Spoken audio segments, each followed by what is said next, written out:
my name's David. I'm founder and CEO here at Motorenn, and welcome back to our tier list segment on cars in the $100,000 to $150,000 price range, specifically sports cars and exotic cars that fall in this segment. This is the final part of our three-part series, and we're really excited to share with you some of our insights on these vehicles. At Motorenn, we buy, sell, and consign these type of vehicles, so if that's something that can help you out, check us out. That does give us a very unique perspective on these vehicles, where I've had the chance of being in pretty much all of them. We've dealt with the customers, we get a sense of kind of how they work in the marketplace, and so we're trying to feed that into some insights that we can share with you on these videos. Just a quick reminder on the tiers, we're going from S to D, and then there's a niche tier as well. Every car in this list, I think, has merit, so don't take it the wrong way if your car might fall in the D tier.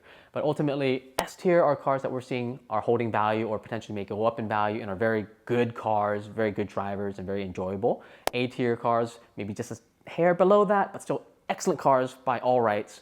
B tier cars are still very good, but there may be some alternatives that are slightly better in terms of dynamics or potential future value. C tier cars are cars that, look, if you like it, if it just hits you right, it's your life, do what you want to do with it. It may not necessarily be the optimal choice if you're just trying to min-max. D tier cars, look, they're gonna be good. They're still gonna be so good compared to some of the cars from 20, 30 years ago, but there are potentially some flaws in the experience that maybe don't suit my taste. But if that aesthetic, if that driving experience fits what you want at the right price, it makes sense. And then niche, these are cars that are really good at something, but maybe have some flaws elsewhere that really just fit a certain category of buyer. If you like this type of content, please like, subscribe, and comment. That really gives us the energy to make more of this, to help you out, to get you more informed. We'll be looking to do more stuff in terms of luxury SUVs and sedans as well in the future potentially. So just give us that feedback and we'll be happy to engage with you further. Without further ado, we'll jump into the tier list.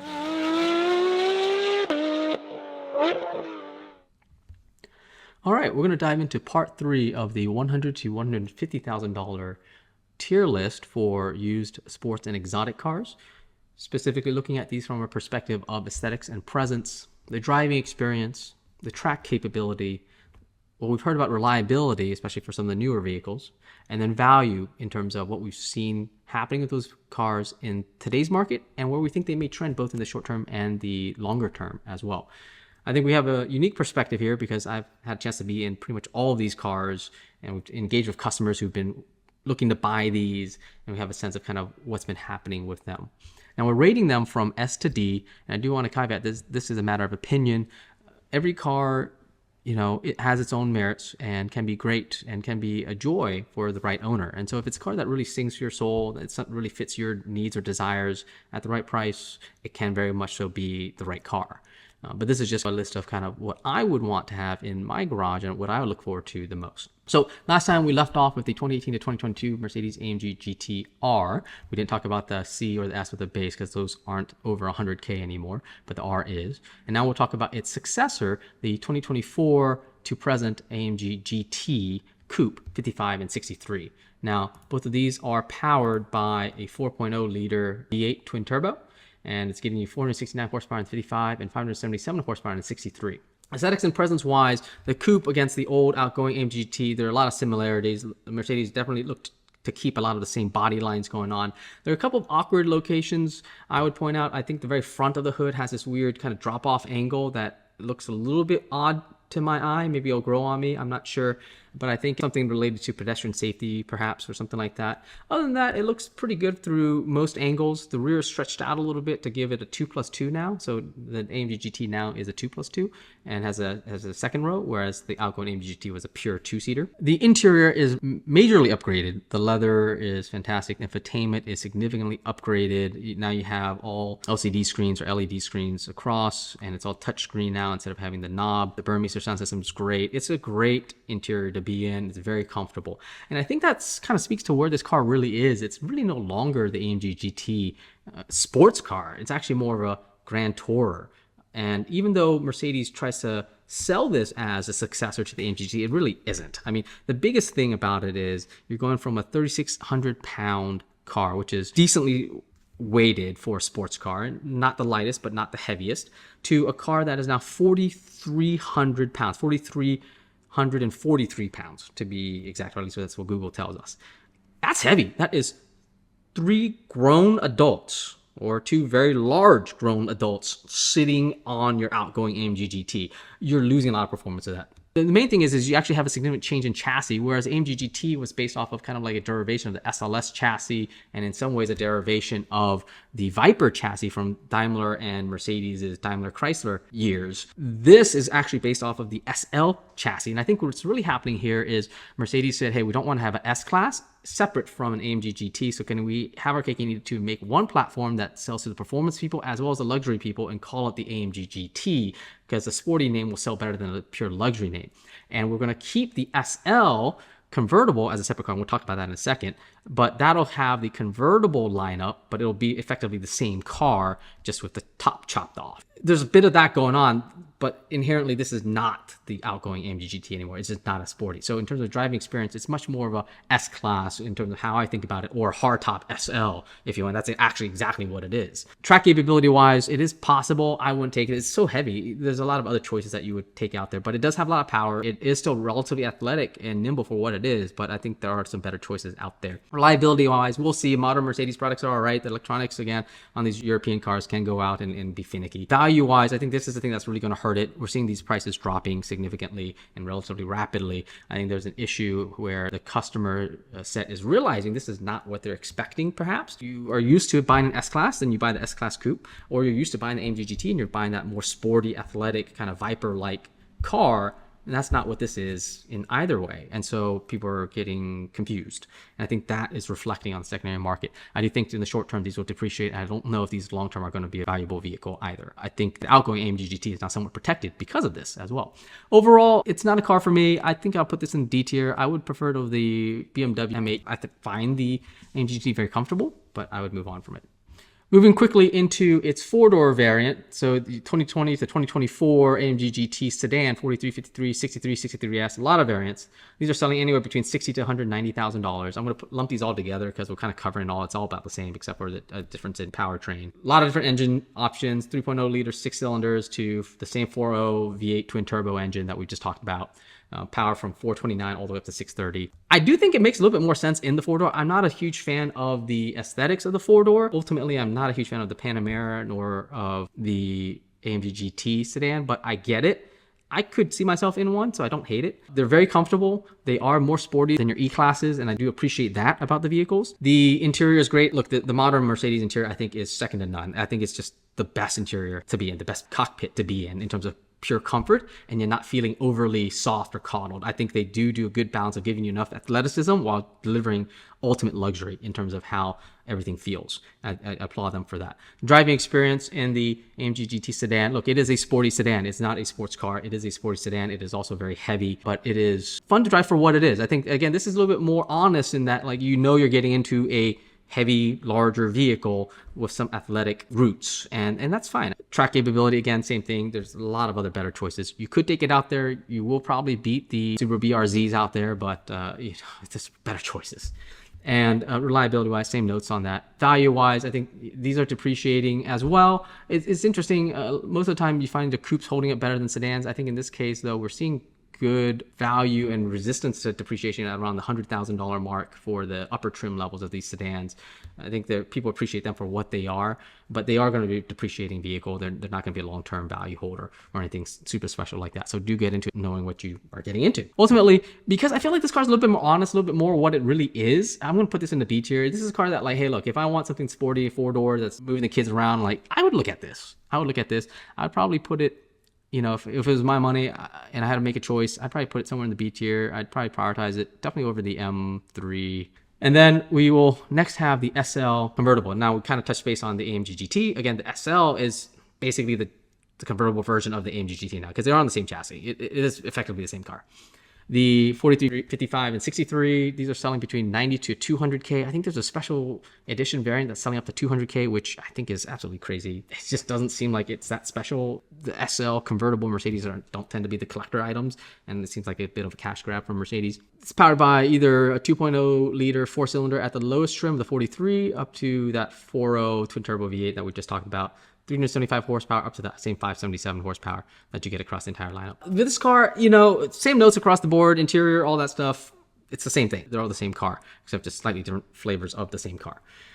The drop head experience, though, we've had one. I appreciate it. I give a little bit more leeway to a convertible because you have a lot more mass you have to work with, a lot more mechanisms in there. You're not expecting it to be quite as athletic or sporty, so I give a little more tolerance to it. Like, it just has to be slightly sporty and can be luxurious, and that it delivers. You know, it delivers. So I'm less mad at this than I am at the AMG GT Coupe. Other than that, notes are all pretty much the same. I'll put this guy into C tier. I think this is fine. If I were looking for a convertible, I'd consider it. I don't know if it would be my go-to or first choice for a convertible. I put it somewhere in the middle of the pack there. And then we're talking about the E-classes. So two E-classes talk about the E63S wagon and the E63S sedan. Now, what's interesting is the E63S 4MATIC wagon is still selling over 100K from 2019 onwards. So 2019 to 2023, they're still selling between somewhere around like $90,000 to $140,000. The E-Class sedan, the only one still selling over 100 would be the 2023s. And they are both powered by 4.0 liter twin turbo V8, giving you 603 horsepower, 627 foot-pound of torque, 0 to 60 in 3 seconds, quarter mile in 11.1 seconds. Very, very quick hot rod family schleppers. That's what these are. I think the sedan is really cool. It's not as unique. I think the wagon has a very strong cult following. You know, in this time frame, the body lines look good. They look muscular, especially on the wagon. It looks really, really muscular in a way. It doesn't look necessarily agile or athletic or svelte, if you will, but it definitely looks burly and muscular, and that's really cool. And I really like that, especially in the matte gray colors. It just really works, but you gotta take care of that paint. The interior, you know, we're talking about a little bit of the last gen Mercedes interior, but it's still so good in terms of how the materials are, the overall design. It's just a very, very elegant cockpit to be in. I'm very appreciative of what work Mercedes put in there. Track capability wise, again, there's better choices. There's just something fun about thinking that like you're hooning around in a giant Mercedes station wagon on the racetrack and beating people in their M3s. You could. I don't know if you should, but you could. There's some fun about it. And reliability wise, haven't heard anything too crazy about these. There are not any major recalls or anything like that. Value wise, look, the sedan's going to depreciate. The sedan is just not as sought after, and maybe if you just want that pure performance and that family moving capability and that interior at a lower price point, the sedan's a vehicle to keep an eye out on. But in terms of long-term value, it seems like the wagon's where it's at. There's just such a strong cult following on that wagon. The production numbers are relatively low and the demand is relatively high, that these are holding up well, and I think long-term they will continue to hold well. I don't know if they're really going to appreciate significantly and be a massive collector item, but I think there is good, strong, consistent demand on them. So for the sedan, I'm going to put that guy into C tier. It's fine. I actually would choose it over the Audi. I like it a lot. I would choose it probably over the BMW M3 CSL. Even they're solving different things. The Mercedes is just so comfortable, and the wagon, that's the strong B tier. I would definitely be rocking this and dropping my kids off at school in this vehicle. I'd probably put it towards the top there. I really like it. It's got a lot of character. Next, we're talking about Nissan's sole entrant, the Nissan GT-R. And specifically, the cars that fit in this price range right now are the 2016 facelift versions of the GT-R. So 2016 Plus, Premium, and the Track. We're not talking about the Nismo. We actually just sold a Nismo. It's over 150. I think I included that in the 150 to 300K range. So we're talking about the non-Nismo variants. We're not talking about the high mileage ones either. Relatively low mileage, you're looking at cars between $100,000 and $150,000. They're all powered by the 3.8 liter V6, the same engine that they've been kind of working since the Gen 1 of the R34. But now, you know, in the more modern ones, 2016 Plus, you're looking at about 565 horsepower, 467 foot-pound of torque, 0 to 60 in 3 seconds, quarter mile, 11.2 seconds. What's interesting is that those times are quick, but it's no longer the crazy numbers that people were seeing it, or how crazy it compared back in, you know, the 2008, 2009, 2010 era. Now, a lot of people do tune these, and you can get great performance out of tuning it, but that also makes it extremely hard to resell. The ones that are holding value are the cars that are kept stock or very near stock with just maybe like an exhaust change. And I would generally actually stay away from it because there's so many tuning shops, you don't know if they really do a good job. Once you go down that route, like, that car is altered, especially when you go to that heavy of a level of modification that most of these GT-Rs go through. And for a certain buyer, that makes a lot of sense. They really appreciate it. It's something I would generally stay away from. Like, it's like, if you're going to buy a used one like that, make sure you know what you're getting into. It's kind of expert mode in terms of exotic car or sports car ownership doing that. Now, the aesthetics, though, I think are pretty much the same. They did some mild refreshes. The LEDs in front changed a little bit. They shaped the bumper a little bit. That's really about it. It's fine. It has great presence, especially in some of the nicer colors and some of the brighter colors. It's still kind of a Nissan product, so you're driving around, you're like, hey, I'm in a Nissan, but it's a very cool Nissan. The interior is functional. It doesn't feel extremely premium or high end. I don't know if it's necessarily commensurate to the level of quality that you're getting, especially when you can compare it to maybe Chevrolet in the C8, but it holds up well against the NSX though, for sure. And it's very functional and it works. Overall, I have a lot of fun driving in these, and you feel really cool driving in it, and it's just a very cool car. Track capability wise, these are very capable on the track. It's a heavy vehicle. It's a little bit down on power compared to some of its modern counterparts, but it's still so rewarding and so good to drive. You know, it's funny, back then, back in 2007, 8, people were like, hey, this is the PlayStation sports car where you don't feel like you're engaged at all. And in today's world, I feel like it's one of the more engaging cars. There's a mechanicalness to how the transmission still clunks a little bit. It's a little bit clumsy. There's a mechanicalness to how the transmission whines a little bit louder than some of the other cars. And everything right now has such smart traction control and such smart e-diffs going on and all this kind of stuff that everybody's actually surpassed Nissan in the quote-unquote PlayStation-y-ness. So it's funny, like GT-R actually is in some ways more holistic of a pure driving experience now. It's funny. But anyway, I really like the car. Reliability-wise, you got to stay on top of it with these. Very frequent oil changes, very frequent diff changes. Stay away from the cars that are heavily modified unless you know exactly what you're getting into and what you're doing, because there can be nightmares there.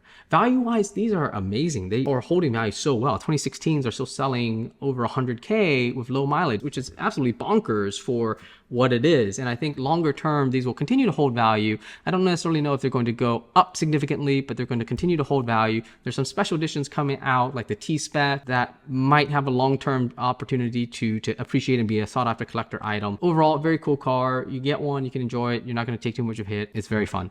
I'm going to put this guy into S tier. I actually like this car a lot. I will put this on the back end of S tier though. It's from the experience, from the drive, from the value, there's a lot going on for it. Wow, now we just have pretty much all the Porsches. I think I have pictures of all of them. I hope I get this in order and don't screw it up. There's a lot of Porsches to talk about. And Porsche, rightfully so, they make a lot of great sports cars. I'm gonna have some controversial picks in terms of where I put some of these, and I'm gonna have some, you know, okay, yeah, you get it. That's where that car belongs picks. All right, starting with the Porsche lineup, we'll talk about the Cayman. So we'll start with kind of the entry versions. And we'll start with the 2016 981 Cayman GT4 and the Boxer Spider. Now, both of these cars are powered by 3.8 liter flat six. In the Cayman GT4, you're getting 385 horsepower and 309 foot-pound of torque. 0 to 60 in about 4.1 seconds and quarter mile in 12.3 seconds. In the Spider, you're getting 375 horsepower, same torque, 309 foot-pound of torque, 4.3 seconds 0 to 60 and 12.2 second quarter mile, roughly about the same times for both of these. I think a little bit of human error, a little bit of aero comes into place. I don't know if there's a meaningful performance difference between the two in that way. Both very cool cars. So we're talking about this yellow one here and this white one here. I think, you know, this harkens back to a time when Porsches were just so mechanically connected to the ground. They feel so good to drive. Overall, there's not as much of a difference once we talk about the 718. There's a bit of a difference, but there's not such a huge difference. So I think these hold up well. They're very consistent in terms of what you get. The aesthetics, it looks pretty much about the same. If you didn't really know and you're telling somebody, I don't know if a layperson would really be able to tell the difference. They look cool. It is, of course, you know, the baby Porsche. So there is that. There's kind of the thing of you're sitting in the Cayman. I think one of the issues that I talked about the GT4 RS, one of the issues is like you're in the top dog of the Cayman, but you're kind of like, for this money, I could be in the 911. And that 911 is just like the top dog platform in the Porsche lineup. So there's a little bit of that. But at this price point, I think it works. I think it makes a lot of sense for the driving experience that you're getting. Track capability wise, they're so competent. They're tested. They're out there. You look on that. Porsche fanatics are out there with these. I wouldn't necessarily be afraid of getting one that's had some track time, but maybe not like all track time. And then you'd also want to make sure that if you do get one with some track time, that it has been maintained and taken care of in between and not just kind of put away wet, if you will. Reliability wise, haven't heard too many crazy issues with these. The values on these are just so sticky. It surprises me that you can have an 8-year-old Porsche and it's basically selling for the same price as some of the newer ones. I think there's a strong following. There's not a lot of them. Very cool cars. Both of these guys are solidly A tier. I think anybody can appreciate them.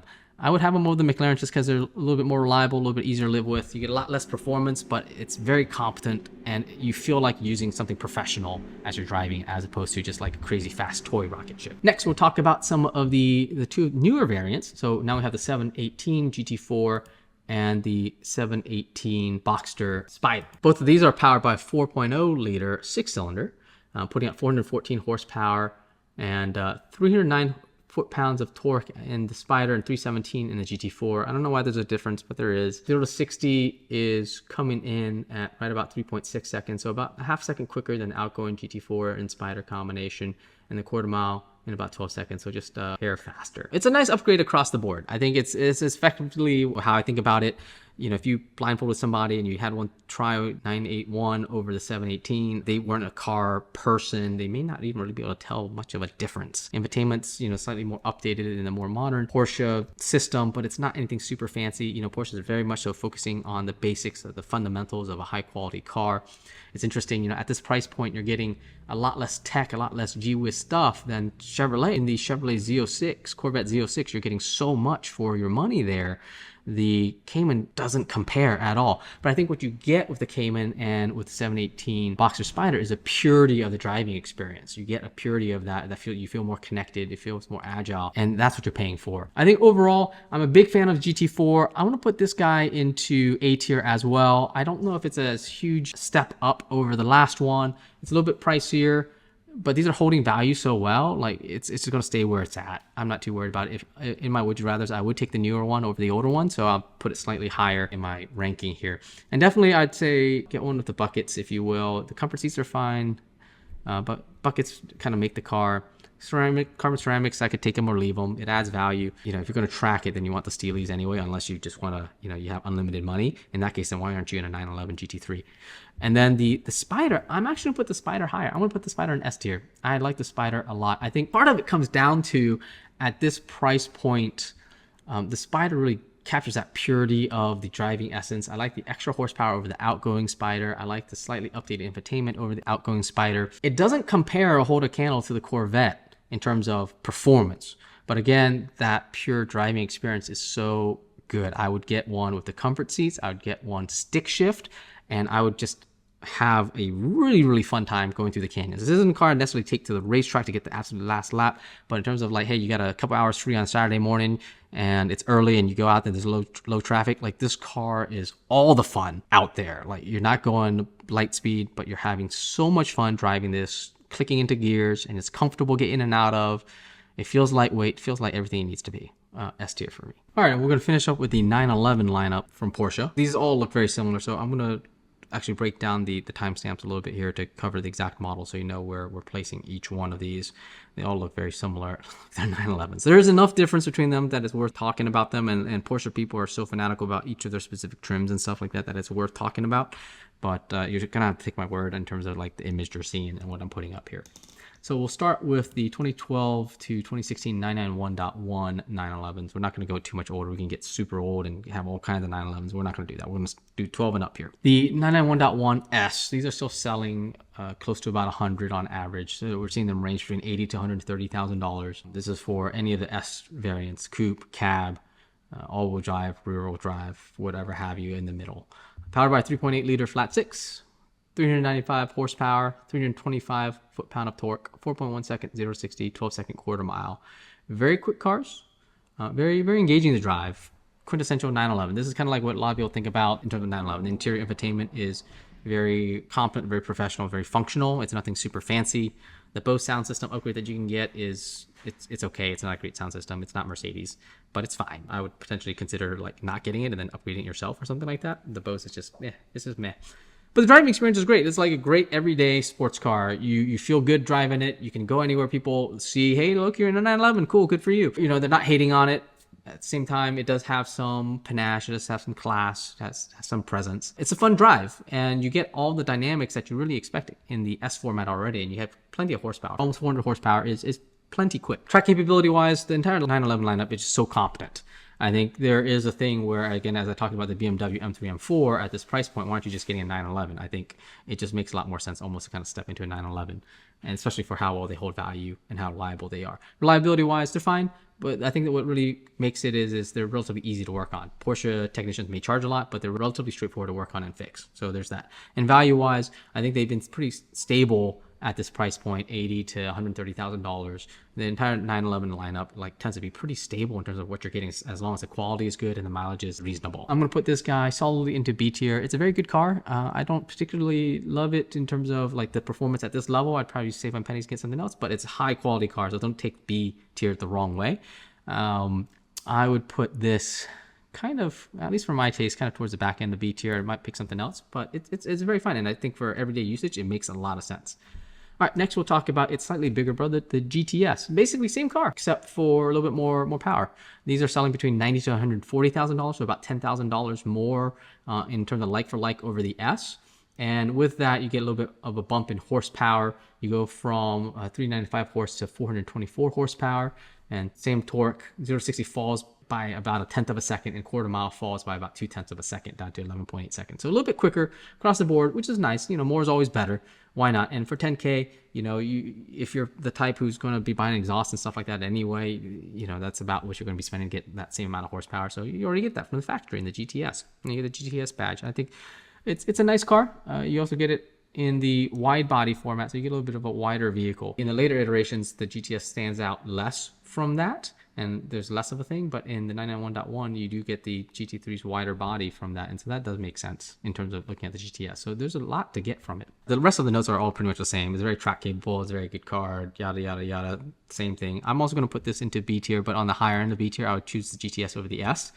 I'll probably put this on the top third of B tier. I'm a big fan of it. I think it's very capable.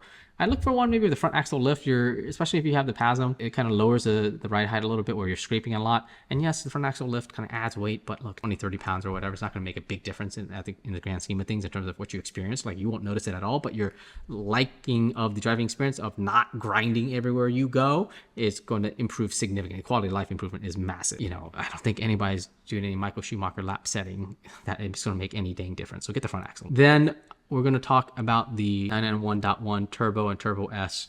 Again, a lot of the same things, except more better. Now with turbos, and now you're doing 520 horsepower, 560 horsepower with the Turbo S. And 0 to 60 now falls to about 3 seconds, and quarter mile drops to almost a full second, down to 10.8 seconds or so. And these are selling between also to 150K, depending on the mileage and the year. Turbos in general across the 911 lineup tend to fall the most from their starting MSRPs. But, you know, in today's market, these seem to be stable where they are. I don't know if they're going to necessarily appreciate. Turbos tend not to be like sought after by collectors as much. You're seeing them as more like the highest level of the daily driver 911. That's very much so exactly what it is. It's kind of like you take the 911, you turn everything up in terms of straight line performance up to 10 or 11 and go, you know, beyond that, and you have a very competent car. At the same time, it's still very athletic. It's surprisingly athletic. People, when they think about the Turbo, they start almost thinking about equating it to a Mercedes S-Class or more of a cruiser, but it's absolutely not. It's still just as athletic as the rest of the 911 lineup. You take it up in the twisties, you'll be very pleasantly surprised by how agile and how well this car drives. Very good car. I'll also put this into B tier. I think for the price and the money, it makes a lot of sense. Nature of the GTS a little bit more, so I'm going to put it just slightly behind the GTS, but I think you know, it's very good. I would probably have Turbo over the NSX. Next, we're going to the last of the 991.1 lineup, the GT3. And this is a very, very nice car. These are generally selling in today's market between $110,000 to $160,000. Big price range difference. The key with this car, though, is the engine. And I think, you know, well, before I get there, that's in reliability. Let's talk about aesthetics and presence. Look, it looks great. I think they changed the front a little bit, and it makes it kind of like go from a frown to a smile, or the other way around. I don't recall immediately. But you get a little bit more of an aggressive front. You get a spoiler on the back that tells everybody, hey, I mean business. I'm athletic. I'm sporty. And you get that wider stance. You cannot get stick shift in the GT3, at least in the 991.1, but the PDK is extremely capable and extremely competent. I think Porsche makes probably the best automatic transmission out there in terms of when you put it in sport mode and you're driving hard, it hangs on the revs. It seems to downshift exactly when you expect it to downshift. It's almost telepathic. It's probably the best tuned transmission, automatic transmission out there in the market, period. So really, really good from that driving experience. Interior-wise, otherwise, it's the same as the rest of the Porsche lineup. It's all exactly the same. So it's fine. I would definitely be looking for Sport Chrono. I'd be looking for the buckets or the comfort seats. I could take it or leave it with either of them. I think, you know, when it comes down to resale, what's interesting is the buying demographic of this car is an older male who might be slightly out of shape. I mean, that's just the reality of it. That's just who has money for these cars. And the comfort seats help resell so well. because it's highly sought after, because you can get in and out of them. You can live with them. They're comfort seats. You're still supported enough in the twisties. You're not really getting that much lateral sliding in the comfort seats. Or you can go all the way and get in the buckets. I fit in the buckets. I like it once I'm in the buckets. It is a little bit awkward getting in and out, but you know, you do have to make sense of what works for you. Both sell well. We do have found the comfort seat ones actually seem to sell a little bit better, or sell a little bit quicker at the very least. Track capability, obviously highly track capable. I think this is all the car anybody really needs. You can get into the RS if you really want to have top dog in terms of track capability, but like the GT3 is where it's at. Like you can still take the GT3 to the restaurant and not be like too showboaty. And you can take this track, you can take this in the twisties, you can take it to the Cars and Coffee, and everybody's looking and oohing and on. It's just phenomenal. Reliability, the most important part about this one, why this is so much cheaper than 991.2. You know, most of the other Porsches, they seem to have a small step change between the generations. There's a big step change between 991.1 and the 991.2, whereas the .1s tend to be selling around the 120, 130, 140K range on average, and the .2s are selling around 170, 180, 190 for similar mileage. And a lot of that comes down to the engine. When they designed the .1 engine, they actually ended up having some major issues with, I believe it's the finger followers or the cam followers or something like that. It was not a matter of if, but when you'd have an engine problem for the very early generations. And what you're looking for there are three types. There's E, F, and G letters. I think you'll find it in the VIN. If you look in the very back, when you open up the trunk panel, there'll be a little sticker there and tell you which letter you have. E, F, and G. E is the first and the worst. First is the worst here. And those have a very high propensity to have these catastrophic engine failures. And the only remedy is a replacement, or there are a couple companies out there that do a full core exchange swap and rebuild. And, you know, full replacement is going to be $30,000, $40,000, $50,000. The exchange rebuild between all the trouble and all that stuff is still expensive, but I think it's closer to like $15,000 to $20,000. So it's a lot more manageable. But you still have a lot of labor and all this kind of stuff to work with. So there is that. So do be aware. Of note, though, what I've seen, though, is there's actually two variants of E engines. There's E like 1.0 and E 2.0. I don't recall exactly what the difference is, but it seems like they made already a modification in the later part of the E engines, which seems to have rectified most of the problem. But there's inherent design of that cam that, you know, even the F and G, it's not fully fixed, but it's way better. So like you get the F and G ones, I wouldn't be worried that much about it. I'd probably, you know, just earmark a little bit of cash on the side in case something happens. And you're getting so much cheaper than the .2s. That's what the gap is. That's honestly what the gap is. Now, Porsche gave a 10-year powertrain warranty, and at this point, most of those powertrain warranties are running out. So what I would do is I would either, you know, make sure you're getting an aftermarket warranty to make sure you're covered, or again, just realize you're getting a 991.2, effectively 991.2, the entire experience for something that's going to be $40,000 to $50,000 cheaper. And you just maybe just need to have that outlay for that core exchange rebuild at some point if you draw the short straw. It is what it is. Outside of that, though, look, get the F and G. Those are much safer. They're much more reliable. I don't think you'll have that issue. And enjoy the car. This is a fantastic car to enjoy. Net, like at the price point, at where they are, if you can, you know, kind of go in with your big boy pants and understand that, hey, there may be some engine things you got to deal with, and you have that properly allocated. This is a fantastic car. This is solidly S tier. I'm going to put this right in the middle. You know, GT3s, yeah, it is what it is. I love them. They're great. All right, moving on. We'll talk about the 991.2s. Now, so 17 to 19. We'll talk first about the Carrera T and the S. And these are still selling in today's market between $90,000 to $140,000. So mind you, like, you know, these hold value so well. Like we just talked about the .1 S's still being near 100, and the .2s 4 years later are also in the like low hundreds. They just don't move in value. Now you're getting a car that's powered by about 370 horsepower in the T spec. I forget what it is in the S spec. It's more. So what's interesting to me though is how the T and S are like selling at about the same price point. I'm lumping them together just because I don't want to have like a bajillion 911s. But it's interesting they're selling about the same price point, even though the S has more power. The T is sold as like, hey, it's a lighter weight vehicle. I really don't know if you got the T versus the base 911, if you're really going to notice that performance difference. But Porsche marketing, well, you know, bless their hearts. They are so good at selling you the fact that, hey, you paid extra for this one lighter seat cover or something like that. You get the sport suspension, you get it in stick shift. I think you can actually option it with auto PDK, so then it kind of defeats the purpose to an extent. I don't know. It's basic 911. Interior is pretty much unchanged between .1, .2s. I think you mainly just see a front exterior refresh, and then the powertrain is refreshed a bit. Overall, B tier, very good car. I think I like both the T and the S and the .2. You're paying a little bit more, you're getting a little bit more power.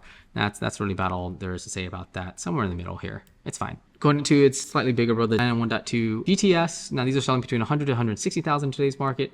You're getting 444 horsepower now, 406 foot-pound of torque. So about a 20 horsepower improvement over the outgoing GTS or the .1 GTS.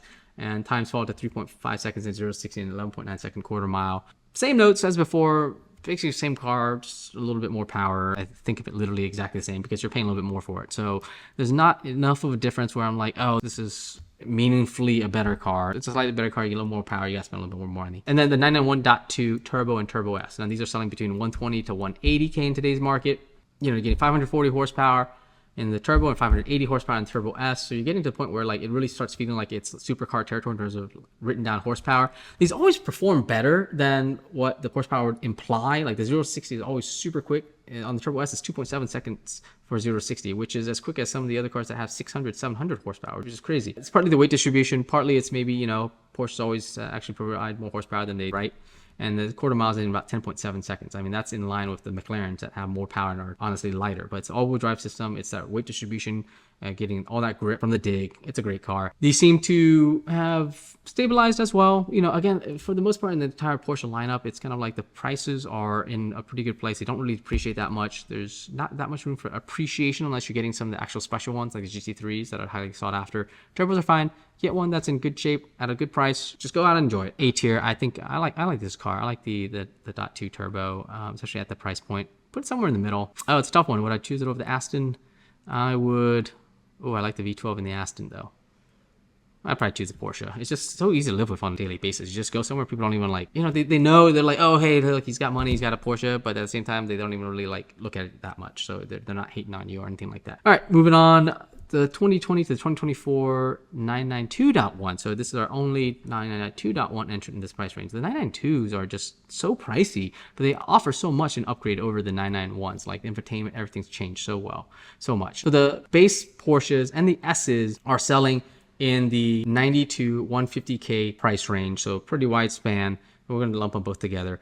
They're all powered by a 3.0 liter flat six. And the GTS, I think you get a different engine, but in this one, it's turbocharged. But in the base, it's getting 379 horsepower, and the S is getting 443 horsepower. The key on this one is the S is where it's at. Like S gets you a meaningful horsepower upgrade. You go from 380-ish to 443, whereas the 992.1 GTS only gives you, I believe, 473 horsepower. So it's only a 30 horsepower upgrade from S to the GTS. And it used to be the GTS got you the wide body, but now from what I understand, you know, all of them have the same width at this point. So the S like gives you a huge jump in power for not much jump in price, and you get the same kind of dynamics that you're going to get in the GTS as well. I think it's a great place to be. Exterior wise, they look almost, if again, a lay person, if they didn't know, they'd be like, all right, it's just another 911. Like you can see the front style is a little bit different.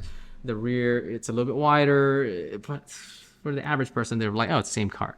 I think interior is where it's like obviously different. You're getting a lot of the LCD screens, kind of like what you have in the rest of the modernized Porsche lineup. I think it's functional. It's not particularly luxurious or slick or cool, but it's very functional and very professional. And I think that's the aesthetic that they're going for. And it works really, really well. I like it a lot. The Bose sound system is still kind of the default sound system they have, and it's not great. It's fine.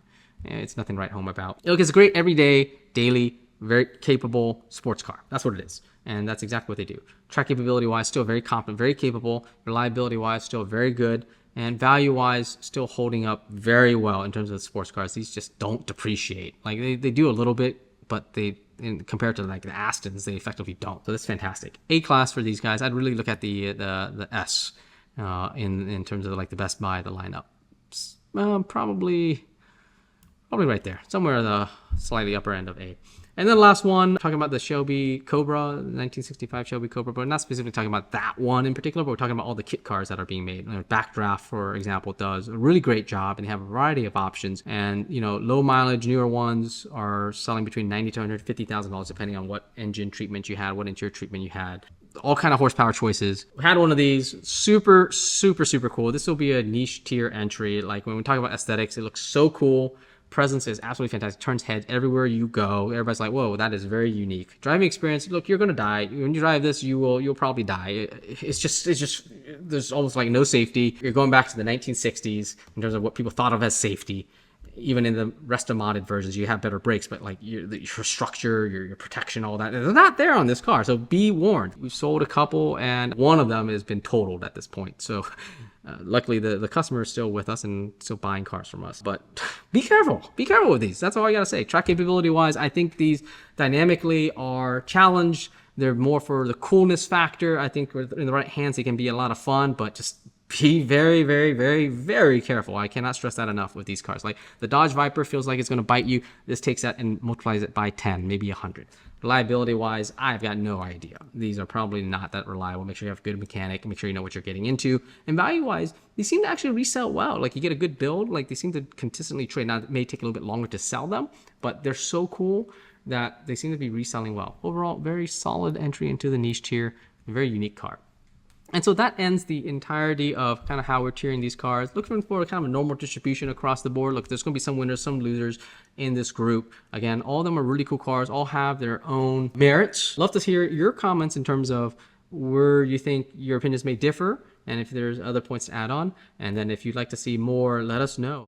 And so that concludes the $100,000 to $150,000 price point used exotic and sports car tier list. Don't forget to check out part 1 and part 2 if you hadn't seen that. And then again, just leave us some comments. Happy to take that feedback and see where we can improve from here.